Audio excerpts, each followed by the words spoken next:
Hello, welcome to my channel. ఈరోజు మన recipe వచ్చేసి క్షీరాన్నం. దేవీ నవరాత్రుల్లో అలాగే శ్రావణ మాసంలో కూడా ఇలా పాలతో వండిన పరమాన్నాన్ని దేవుడికి సమర్పిస్తారు. పాలతో వండుతున్నాం కాబట్టి క్షీరాన్నం అంటారు. ఈ క్షీరాన్నం వండటానికి కావాల్సిన పదార్థాలు, తయారీ విధానం తెలుసుకుందాం. మన ఛానల్ని కొత్తగా చూసేవాళ్ళు సబ్స్క్రైబ్ చేసుకోండి. నేను చేసే న్యూ రెసిపీస్ అన్నీ నోటిఫికేషన్లో వచ్చేస్తాయి. 1/4 కప్పు బియ్యం తీసుకున్నాను. మిగతా సగ్గుబియ్యం తీసుకుంటున్నాను. మీకు సగ్గుబియ్యం ఇష్టం లేకపోతే బియ్యమే తీసుకోండి.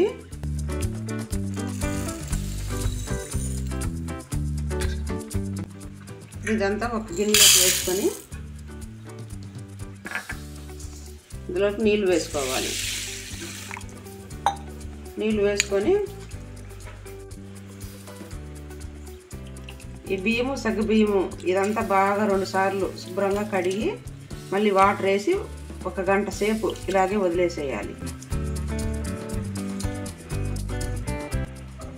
గ్యాస్ మీద ముందుగా ఒక గిన్నె పెట్టుకోవాలి. ఇందులోకి మనం బియ్యం దేంతో కొలుచుకున్నామో దాంతోనే 2 కప్పుల నీళ్ళు వేసుకోవాలి. 2 కప్పుల నీళ్ళు వేసుకోవాలి. చూడండి, 2 కప్పులు. 3 కప్పులు పాలు.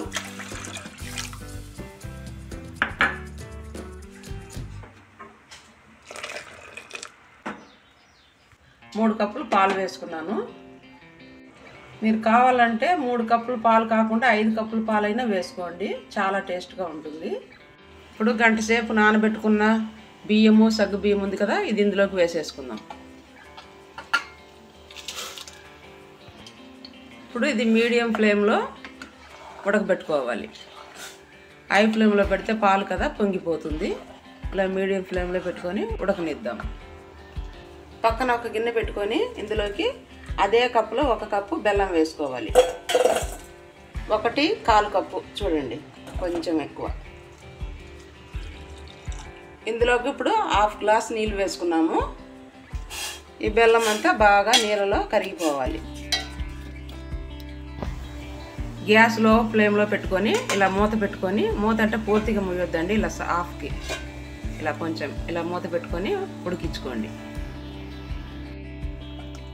చూడండి, బాగా మెత్తగా ఉడికింది. ఇంకొక 5 నిమిషాలు ఉడికిందంటే సరిపోతుంది. క్షీరాన్నం రెడీ అయిపోయింది. చూడండి, మెత్తగా ఉడికిపోయింది. ఇప్పుడు గ్యాస్ ఆఫ్ చేసేద్దాము. ఇదంతా చల్లారనిచ్చి బెల్లపు నీళ్ళు వేసుకోవాలి.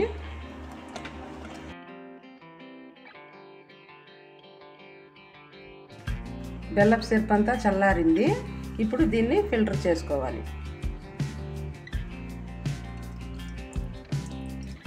ఇప్పుడు ఇదంతా బాగా కలుపుకోవాలి.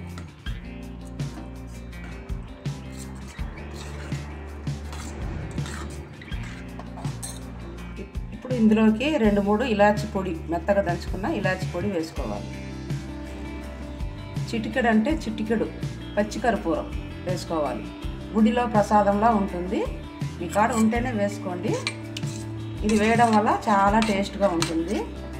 మంచి సువాసన, అమ్మవారికి ప్రసాదంగా పెడతాము కదా, బాగుంటుంది. కాజు, ద్రాక్ష, ఎండు కొబ్బరి నేతిలో వేయించుకొని వేసుకున్నాను. మీరు ఎండు కొబ్బరి అయినా వేసుకోండి. ఇంతే అండి, మన క్షీరాన్నం రెడీ. మీరు కూడా అమ్మవారికి ఇలా నైవేద్యంగా చేసి పెట్టండి. మీ ఫీడ్బ్యాక్ని మాకు కామెంట్ రూపంలో తెలియజేయండి. ఈ వీడియో మీకు నచ్చినట్లయితే లైక్ చేయండి. మీ ఫ్రెండ్స్కి, ఫ్యామిలీ మెంబర్స్కి షేర్ చేయండి. మరిన్ని న్యూ రెసిపీస్ కోసం మన ఛానల్ని సబ్స్క్రైబ్ చేసుకోండి. Thank you for watching.